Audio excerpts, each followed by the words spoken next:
माहौल है वो हम तस्वीरों के माध्यम से आपको दिखाना चाहेंगे। यहाँ पर उनकी तरफ से जो लोग थे जो पैरवी कर रहे थे, या यूं कहें कि जो उस पूरे परिवार के साथ इस लंबी लड़ाई में साथ दे रहे थे, वो एक दूसरे को मिठाई खिलाते हुए नजर आ रहे हैं।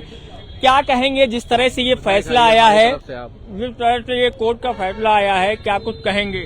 देखिए, इस देश के अंदर पहली बार एक घटना ऐसी घटी कि 26 जनवरी 2018 को कोई व्यक्ति, कोई भाई सिर्फ तिरंगा लेके निकल रहा था कासगंज के अंदर, और उस पे उसकी हत्या कर दी गई, निर्मम हत्या कर दी गई। लखनऊ में जब ये केस ट्रांसफर हुआ तो हम लोगों को सूचना मिली, क्योंकि हम लोग चंदन के परिवार से, चंदन से, उसके बड़े भाई विवेक से बहुत पुराने संबंध थे हमारे दीपक शर्मा जी, वो हमारे मार्गदर्शक थे, उन्होंने बताया कि लखनऊ में उनका केस ट्रांसफर हुआ है, आप लोग जिस तरह से भी हो सके मदद करिए।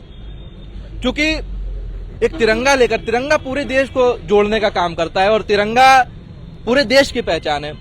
हम लोग लखनऊ एनआईए कोर्ट में, एटीएस में भी हम लोग उसमें रहे, हाई कोर्ट तक हम लोगों ने पैरवी करी, यहाँ तक कि सुप्रीम कोर्ट में भी कैवियट दाखिल करा गया, उसमें भी हम सबने, पूरी अधिवक्ताओं की टीम ने उसमें बहुत सहयोग किया, तब जाके आज आजीवन कारावास चंदन के हत्यारों को पड़ा। और हमारे जो न्यायाधीश पे, उस पर पूरा भरोसा था हम लोगों को कि वो जरूर एक ऐसा फैसला देंगे कि नजीर बनेगा कि कोई भी भारत का व्यक्ति तिरंगा उठाने पे अगर मरेगा तो वो आजीवन जेल में सड़ेगा। और इस पे भी अभी हम लोग हाई कोर्ट जाएंगे, क्योंकि हम लोग समझते हैं कि जो मुख्य आरोपी है सलीम, उसको फांसी की सजा कम से कम होनी चाहिए।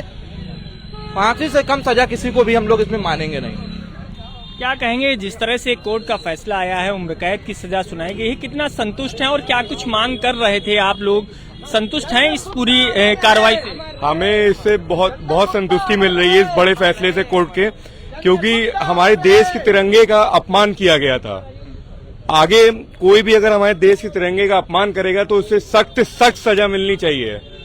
हमारी मांग तो फांसी की थी, बट उम्र कैद मिल चुकी है, बट कोर्ट के फैसले से हम काफी ज्यादा खुश हैं इस टाइम। अच्छा, 2 आरोपियों को बरी किया गया है, उनके खिलाफ क्या कुछ रणनीति रहेगी आपकी, आप लोगों की तरफ से आगे की क्या कुछ कार्रवाई? उनके अगेंस्ट भी हम हाई कोर्ट में अपील करेंगे।